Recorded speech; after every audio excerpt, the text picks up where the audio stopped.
certificates and paperwork. Because indeed, if you emphasize skills and employability, a lot of these people do not even need government to survive. They will have the skills and they will be employable, or they can deliver service to people. So I think on that note, I would like to... Thank you. Dr. Moga, I want to plead with you. I know how much in a hurry you are, but we have issues, real issues to address here if you must be the governor of Imo State. And let me outline here now, because we are yet to talk about roads, we're yet to talk about housing, we are yet to talk about electricity. And let me make something very clear concerning electricity. Outside the Owerri Federal Constituency, there is nothing like electricity anymore. Even within the Owerri Federal Constituency, I come from Eziobodo as a person, and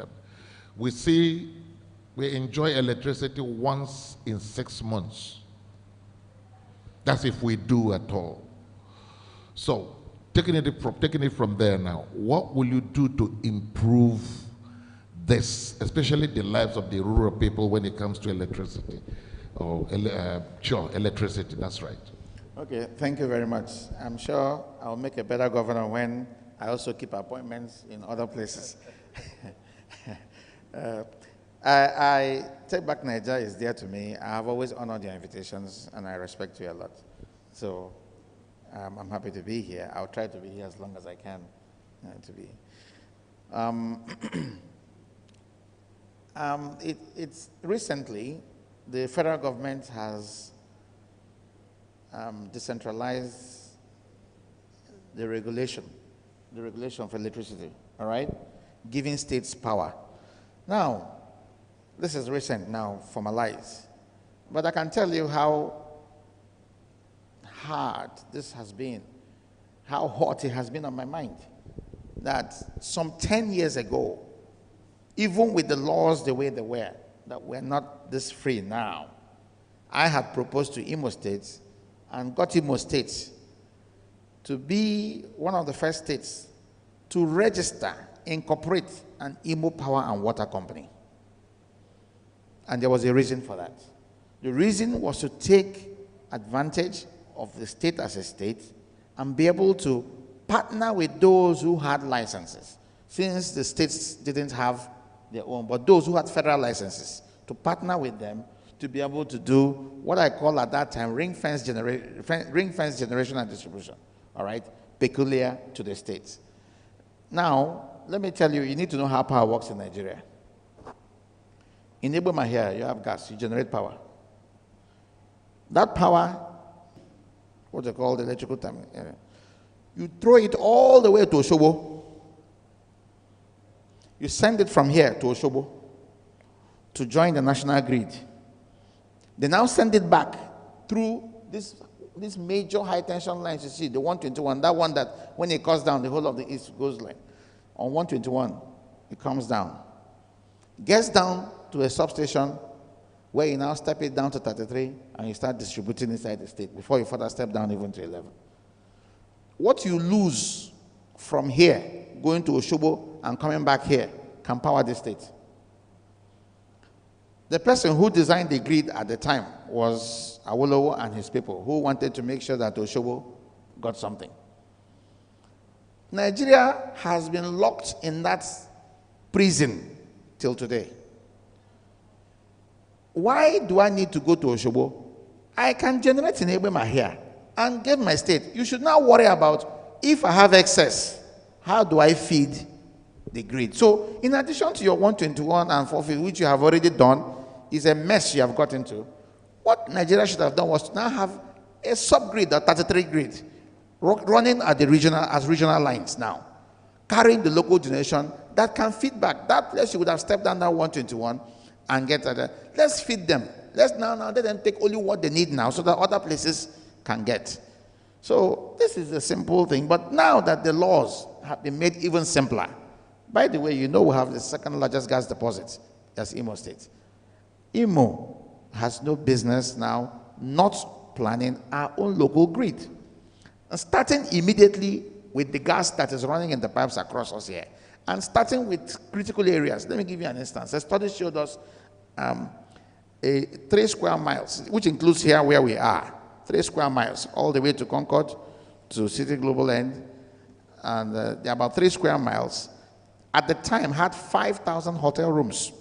Now, let me tell you the meaning of 5,000 hotel rooms. All of these people are already burning diesel.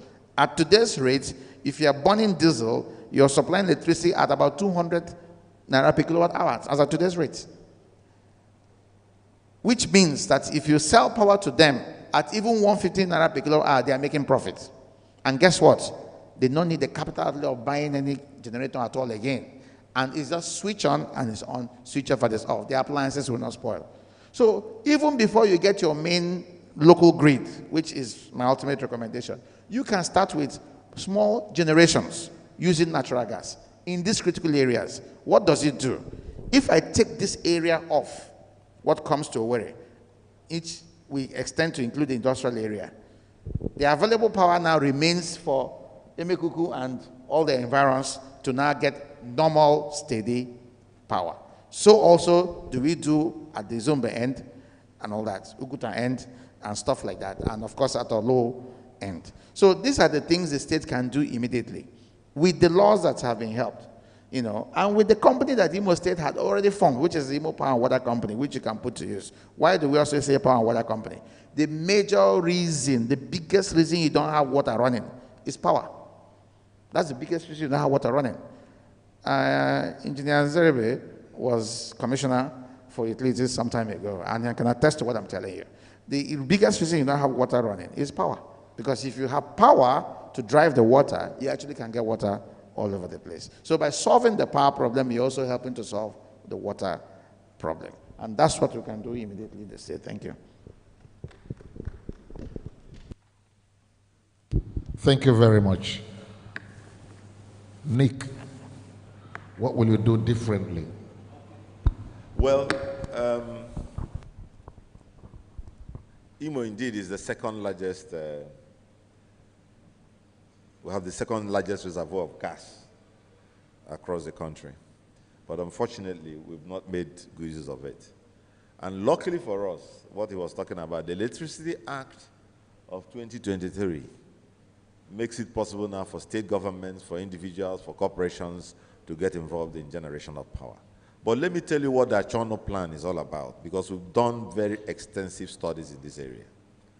Now, what is happening in the state today is that we are unduly reliant on the Ebu transmission station. And meanwhile, what comes to that transmission station, the Ebu substation there, is only 160 megawatts of power. Now, by the time you will the 160, give the bits and pieces, you give the people around Owerri, and you will it to Olo. At the end of the day, when you take into account technical losses and all that, you probably will be ending up with a 110, 120 megawatts. That is what has been serving in Imo State. We have reviewed the situation, and it is clear to us, and we've even engaged EEDC, which is the organization or the company responsible for electricity distribution in the Far Southeast, on behalf of federal government, and get reimbursed subsequently. We are going to provide the resources, and we understand that the resources involved in this case is less than 2 billion naira. Okay? We'll work out an arrangement to complete that particular substation. And once we complete that substation, which is supposed to be serving actually Ihiala, it will now enable states, local governments close to Ihiala. That substation is in Ihiala. It will enable those local governments close to them, Oru East, Oru West, you know, those local governments around there, to be served from that location. So, and these are things we believe we can conclude in a space of 1 year. So we are looking at a situation where, in terms of power supply in Imo State, from the current 160 megawatts, we will go to a minimum of 500 megawatts in a space of 12 months. And of course, on an ongoing long-term, medium to long-term basis, we are going to take advantage of the Electricity Act that enables or that allows state governments to invest by doing some kind of PPP project with power sector or power sector operators. The only thing we will do, not or the investment in an electricity company, which of course is a modular thing. We can start with 100 megawatts, we can move up the numbers. So when we're able to do these things, I can assure you that in 12 months, there will be a rapid improvement in the power situation in Imo State. So that's the Achono plan, which is well documented. Many thanks, sir. Okay, let's move on to Dr. Kachi, please. Local governments like Dedate North and South have been cut off from the state, talking about roads. And if you drive around town within Imo states and beyond, you realize that our roads are in critical condition. What are your plans to not just build roads, but build roads that will last and also tackle erosion problems?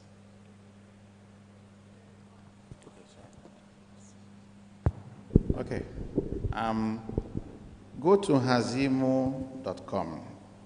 There's what I said about how to fill the infrastructure gap.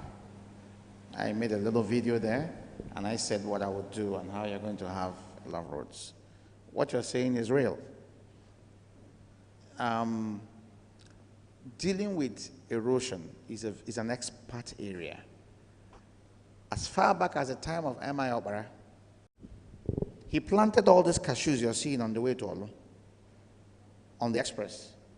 Those cashews were planted by the Eastern Nigeria government under M.I. Obara.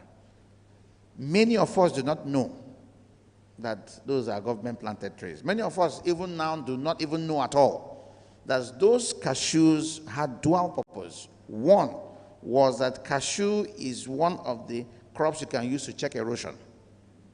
So it grips the soil and holds the soil. And then, of course, as a cash crop itself. But more important at the time was holding it. If you look at all those areas where it's planted, once you mess with that cashew, you mess with that whole area and all that. Unfortunately, government are sometimes delving into erosion-prone areas, thinking they could use people who would use hand and carry the sand and use wheelbarrow and carry gravel. And we're now in a mess. So it's unfortunate because all those issues came up, and I mean, yours truly is aware that advice was given. In fairness to people like Nick here, all that advice was given, and this should not happen, but all of those things happen. All right. So we must get back to getting it right, which is that you don't just send the construction company to go and handle an erosion site. There are experts on erosion, and those experts will do their job. They're not trained engineers for nothing. They will do their job with the right calculations in all. And they know where to leave and where to touch. And where they have to touch, they now know how to touch. But it's an expensive business. But it's not all gone. Even the federal government understands it's an expensive business. All right? That's why there's also a new map program for that.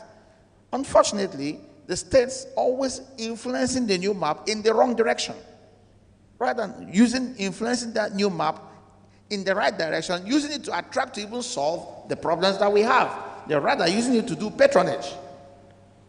So that provision from federal government is not, now we're not maximizing, we're not putting it to the best use. So all these programs, as the federal government has a new map, so will I have my state counterparts of an agency that will work closely with that new map, and as well as attract even international attention, because it's an expensive business.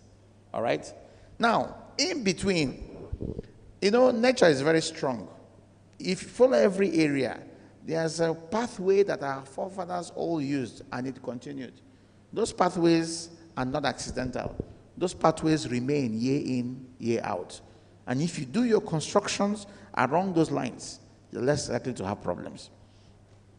And of course, the issue is this. You know, this new Minister for Works did something in Ebonyi, which is taken to the federal level now. That it actually makes no sense to do laterite roads in our own environment. He's now using rigid-based roads, which is what he did. 50-year warranty, and it's worked wonders. And that's why all the roads in Ebonyi there. In fact, the asphalt, even an inch of it is fine, because it's just a wearing cost. The road is the base that is under. So these are the things you use. The issue you have to now talk about is how do you fund all of this? Because that's where the issue is. All of these things are good, but how do you fund all of that? I also discussed that in the hazimo.com, and I think I'll leave it at that. because I give 3 things that will help us to fund what I'm talking about. And I think I can't live without saying this. In a place like Owerri, is recanalization of the drains that were built by Mbakwe. Recanalization. Those drains, as a little boy in township school, I would enter the drain at, I think that's in Jiribako. I would enter the drain, at Jiribako, follow my classmates, who come all the way to Royce Road and deposit the man going home to Royce Road, will come back again, enter the drains full and that, and then come back to development around the Amas area and all that, and then somebody will escort me back, and then we'll come out of the drain again. We used to walk inside those drains as a little boy in township school. Those drains are not even able to carry water today. And I'm saying that a tall man could not touch the roof of those drains when you stood inside it. That was the level of those drains. Even in your area, I have those. For some reason, all of those things have been left. Lake Mwebere, filled up, nobody, desilted, all of those things are there. And my question is this: why would I be using NDDC to do 2 kilometers of my friend's street and all that, when I can channel NDDC to do those major things for me? That way, even if I pave the road with ordinary white sand, people can drive it because the drains are working. Thank you. Thank you very much, Dr. Woga. In fact, the question I'm about asking you now brings back a kind of deja vu feeling for me, because talking about roads, I recall the 3 of us, you, myself, and Nick, having worked together on a particular project. With Nick as the commissioner, you as the mayor, and myself, who later worked as the chief of staff in mayoral affairs, as the master of ceremonies of that occasion. Nick, having heard all Dr. Morgan said, and recalling what you actually did when you were the commissioner for works, what will you do differently tomorrow should Atan Achono come in as governor?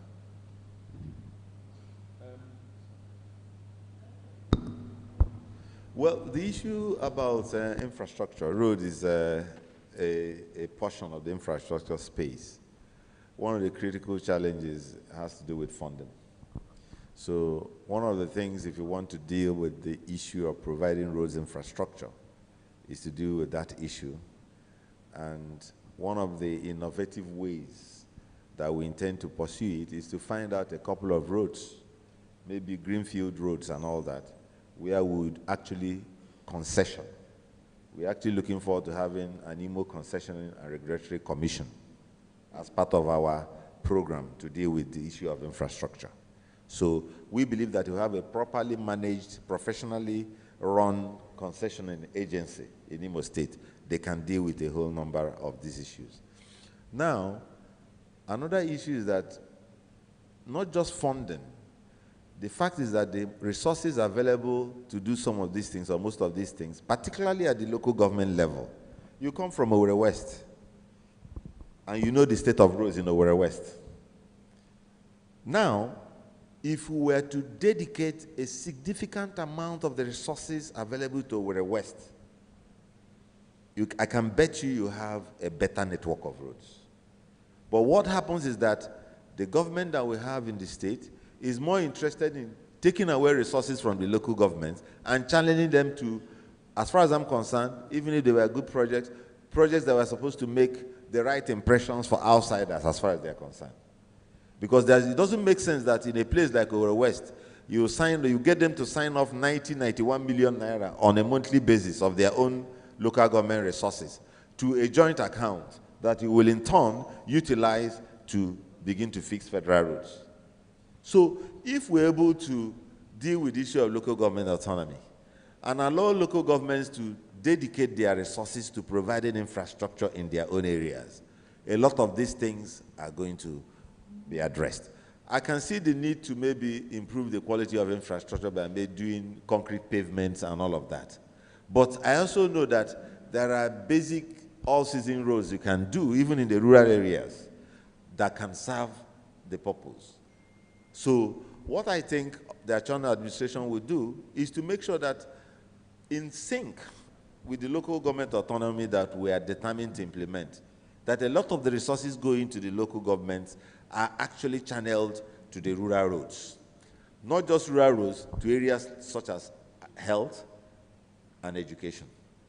So that's essentially it. And then he talked about, let me also tell you that there's a lot of ego and politics involved in dealing with, you mentioned Dedate South. Dedate South and North, or those areas, are supposed to be major beneficiaries of the new map project. I can tell you that. But what has happened was that before this government came into office, the World Bank, because new map is a World Bank or whatever project, they had already awarded the contracts for most of those roads, even in Mbisa and so many other areas, to some contractors. But because the new government felt that they weren't part of the process of appointing or engaging these contractors, they stalled that program. So whatever benefits that you would have had from the new map and such other projects were stalled, to the point that 2-3 years after, those projects are yet to take off. Meanwhile, these are World Bank projects. You are not supposed to interfere. And as you know, the World Bank has its own rules. They have a way of pre-qualifying contractors. They have a way of engaging them and all of that. And you think maybe as a governor of a state, you can come in and change everything overnight. And the people have been resisting. So the degradation or the deterioration you are finding in Dedate South and some of these other areas has to do with what I've just said. Very much. Thank you very much. The next question I'm about asking you now is the kind of question I would call long forgotten area in human life as far as Imo State is concerned. Growing up as a child in Owerri, one of my favorite sports, that was before I became Okala, the goalkeeper. One of my favorite sports was fighting at the public taps. And by that I mean the availability of pipe-borne water, which I'm very sure a good number of us here do not know what that means, because that one has been long gone from Owerri and the Imo State generally. Dr. Mwoga, what will you do to resuscitate? Because we have reservoirs here and there that have turned out to be white elephant, whatever. So how do you intend to bring back pipe-borne water and save us from the imminent danger of boreholes all over the place? Thank you very much. Yeah, thank you. I keep praying that we don't have earthquakes here one day, because we are certainly not prepared for anything like it. But we keep provoking nature with the way we are dealing with the environment, you know. So I started on that when I told you that I provoked the registration, incorporation of Imo Power Water Company in Imo State, and that was with a view. And I also told you that before you can solve the water problem, you start with the power problem, because the power solution is the first step in solving the water problem. All right, be that as it may, now, Owerri water scheme was designed for 300,000 residents of Owerri when Mbakwe did it. I think that was 40-something years ago, or so, 50. All right, yeah, 40-something years ago. Today is estimated there are about 1.1 or 1.2 million residents in Owerri. All right.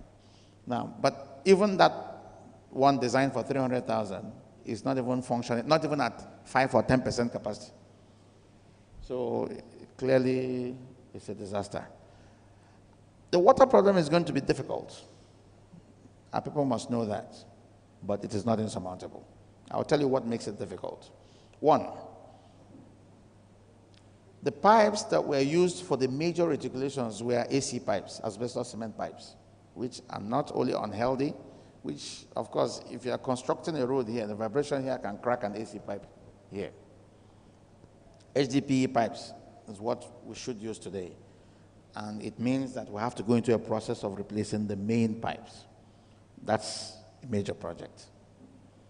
Two, when Otamiri was built, there was a provision for a second and third uptake All right? As I'm talking to you, not only was the land sold all the way to that, you can't even expand the first uptake, not to talk of build the second and the third uptake. They have sold all that, and people have said and built houses on those places. All right. So I need to let you know why it's not something you can switch on a tap and water will run. So you need to address all of those things to be able to do your harvest of water in the first place and all that. That's provision for groundwater. But what we can do in the interim is that there are areas too that don't have it so bad. Aladima and Ikenebu don't have it so bad in the sense that the pipes inside they are not AC, they are PVCs. So what you can do, which is what I started sometime, which is to have the groundwater that can come and reticulate for Aladima and Ikenebu, for instance, those kind of places. So you can circumscribe some areas and do that for them as an initial place for those areas. You can do that. While, and of course, meter the water because you have to be able to sustain and maintain it. While now you go into the long-term project of getting the water scheme back on course, which is the ultimate solution, not only for this immediate, but the water will go Less than ₦1 million. But now it's more than ₦1 million in some areas. And I wonder, the people who are earning below, I wonder how they are surviving. So if your administration comes into power by the end of this election, what would you do differently as to infrastructure in Imo State? Okay. First of all, when I was in government, let me deal with the issue of water. Because for you to run a sustainable water scheme, you must, as much as possible, see how you can bring in the private sector. Then we had an engagement with a South African company that did the biggest water project in South Africa. It's called the Umgeni Water Works. They were also responsible, incidentally, the people that built the Umgeni Water Works were also had a relationship with a British company that also built the water works in Kano, in Kaduna, some of these northern states. And we had then invited them, and they came to Imo State. And of course, they reviewed the status of our water provision infrastructure. One of the issues that came up, and which Dr. Mwoga had mentioned, is that we needed to do a repiping of practically or most of the pipes that we use in conveying water to various destinations. And the fact is that there is funding available for this. Because one of the things we need to do when you're also dealing with infrastructure is to look for where to get the money. Okay, where to get the money, because with the resources available to the state, the 4 or 5 billion or whatever they give monthly, you are less likely to be able to attack the problem frontally. And there's funding available on a long-term basis to be able to do a comprehensive water reticulation all across Owerri, Olo, Okigwe, and such other places. And this is one of the areas, and incidentally and luckily, some of us have the basic competences in having to attract such funding. And they are usually long-term funds, 25, 30 years, that you can use and invest in water infrastructure. So we need to do a lot more investment in that area, just like was mentioned. Water Works was for, the Tamil Water Works was for about 300,000 people. We have in excess of 1 million people living. My village, Emekuku, has a water works not too far away from where they call the Mission Junction leading to Emi. But that has not been operational for several decades now.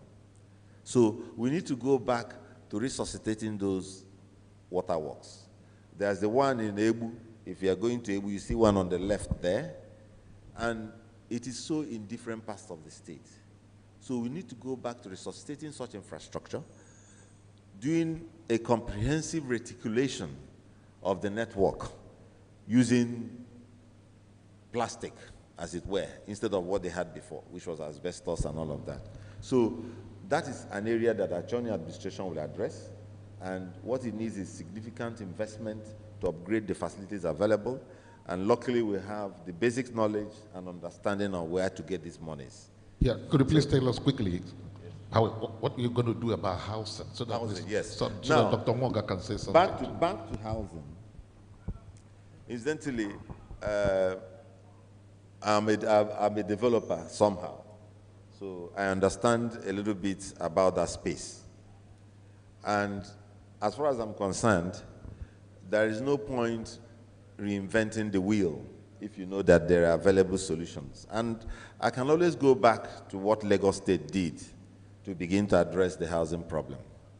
When Bola Ahmed Tinubu came into office in 1999, one of the things they did all across Lagos is to acquire plots of land, some 2 hectares, some 5 hectares, some 10 hectares, and so on and so forth, from the local communities, paid everything that was required as compensation, and then advertised these plots of land for private developers to come in and provide housing.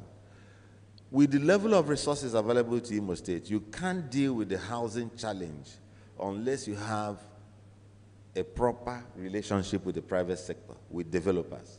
So one of the things we are going to do is that across the state in Okigwe, in Olu, and Owerri, government would take steps to acquire land in significant acreage, okay? And use those land or those hectares of land as a basis to engage private sector, to engage developers to come in and do what they are best suited to do. Because government with the resources available cannot, and I'll tell you, cannot even touch the housing problem. So what we need to do is create the environment that will get the private sector in to enable us to deal with this challenge. So I think that's what we want to do in that. Finally, Dr. Moga, what do you have to say about housing and what do you intend to do in that direction? Okay, yes. I think we must recognize why, Nick has talked about the housing developers and all that. That's one solution for urban housing, all right? But what really bedevils us, and I think that's what Ibery was talking about, is what of these low-income people? How do they get right? Because that's where the issue is. That's where the real devil is.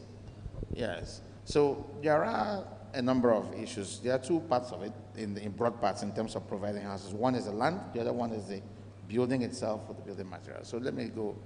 Where government has advantage is land, and you will employ that to your maximum advantage. What do we do? Of course, if everybody wants land around Owerri Capital Hotel, if everybody wants housing there, then that's going to be a problem. But there is something government can do. Government can make the land in Obinze viable and valuable. Government can make the land in Avo viable and valuable. This is where government has an advantage, all right? I will just give you a simple kind of thing. You see these commissioners' quarters here?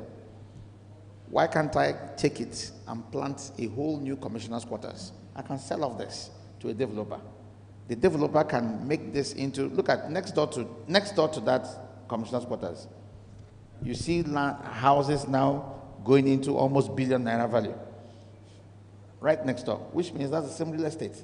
So all you do is, what are we going to do? Extend that. That becomes extension, civic center extension, right? That's a new one. So a developer can say, we can make all the money we need from there, right? Now, I go and plant my commissioners' quarters. I'm giving you an example. In Avo. Now that I'm going to do road to Avo, now that I'm going to make the place safe, I plant my commissioners' quarters, plant one agency, plant another one in that place. Do you know what I've done there? I have increased the value of every land around that area. It becomes another piece of beautiful real estate. So what I'm saying is this: there's no law that says everybody who earns money as civil servant will live inside this heart of the town. So we go to the houses, make those lands valuable still, all right? And this is where we can now offer things to people like our civil servants, and that's the beginning of the mass housing. The rest now is now the housing itself and the building the house. That's not cheap either, because of the same problem that bedevils us in everything we're building in Nigeria. I was telling people the other day, and they say, to build, India built railway for $1 billion. We are building the same amount of railway for equivalent of $3 billion. And I said, it will happen. Why? India didn't import what they used. We imported every single nut and bolt in our own railway. So our own is going to be expensive. So there is research that has been going on over the years, which governments unfortunately have not supported. And this research is on how to use local materials for construction. Interlock bricks is one of them, for instance, which are using ordinary laterite sand to do. And it's beautiful, all right? There are solutions on roofing, there are all of those things. And the best way to do and promote those research is to use your own mass housing as government to promote those materials. So this is where my government will be looking at, to promote such things, because those will lower the cost of building. Remember that I have found how to provide land, and then I'm lowering the cost of building. At this point, a mortgage system can now work, in which case you can now, like regular human societies, pay over 15, 20, 25-year periods for your land under the mortgage system, right? Because you have brought it down to somewhere you can now chew. And then you can, that's the way we'll look at mass housing. Thank you very much, sir. Well, this very distinguished ladies and gentlemen, I think this is where the curtain is actually dropping on the program for today. But there's no way we can close this occasion without actually thanking you, my dear candidates, esteemed brothers, candidates, party officials, and those of you that actually came around with us, gracing this occasion in such a wonderful way. I want you guys to know that your being here today is not by accident. You have actually come to do that, which I think is after the heart of the Imo people. What is in it for us from you? And this you have just done very big justice to. And for you, my audience, your decorum is untouchable. You guys were so wonderful, conducting yourselves in the manner of befitting of princes and princesses. I want to say thank you. For those of you at the council, those of you manning the electronic gadgets, you are wonderful. God bless you. And the organizers, you guys are equally wonderful. For I know how tirelessly you've worked over several, putting in man hours for the past months to get this thing the way it is today. To God be the glory, and I thank you very much. And for you, my sister Iberi, it will be very undemocratic of me to say everything, and including saying anything on your behalf. This is democracy. Say your thing. God bless you. Okay, please. I think this is a part where you can give a round of applause for my co-moderator. Please, let's celebrate yourself, Carla. It's been a pleasure here. I'm most humbled to be part of what is going on in my generation and in my state as well. And I want to say a very big thank you for reaching out to me and us to be part of this or to do this. And like you said, the audience have been very supportive. I think if you have any questions, I think there's a way you can reach out forward, and it will be directed to the appropriate quarters, and I'm very sure that we'll reach you back with your questions. But of course, from me, thank you, and we wish that you go out and vote, not just listen to us today. Go out and vote. It's your civic right. Vote for your choice candidate, and we're looking forward to a better Imo State. Thank you. Haven't said all this, haven't listened to them say their things the way they ought to change your life and that of mine in Imo State. You know who your choices are now. So the time to do the voting and getting yourself in the clear starts now. Thank you very much, and God bless you all for being here. Put your hands together for yourself. I think I should have the privilege, on behalf of the candidates, to thank. Nick, don't worry, this is on behalf of the candidates now. So I think being the only candidate, I guess it falls on me to do that. So to thank the organizers of this interactive session. I want you all to know something, that what you're doing is what Imo State and Nigeria needs to do to get out of this situation we have found ourselves. And I want you no matter how you say it, to remain encouraged to keep doing this. Because at some point, there will be more people doing what you're doing than doing the other thing. I have been in halls where the whole place is full, and I could tell that after speaking, I could tell that nobody took anything away. But I can tell today that you have all listened to us, and you have all followed every single thing we have said. So I thank all of us. I thank you all in the audience, and I thank my colleague, my fellow contestant, who at least had the respect to send representation, even though he hired a son. so I had a son. Now, there's something more important than what we're doing here. And that is that Imo State, some of the things we have said here are so important that you as citizens should never, no matter what this comes out of this election, should never allow Imo State to go without having these things. If that is achieved, the reason why all of this is happening has been achieved. So thank you all. Thank you, Nick. Thank you, everyone. Thank you very much.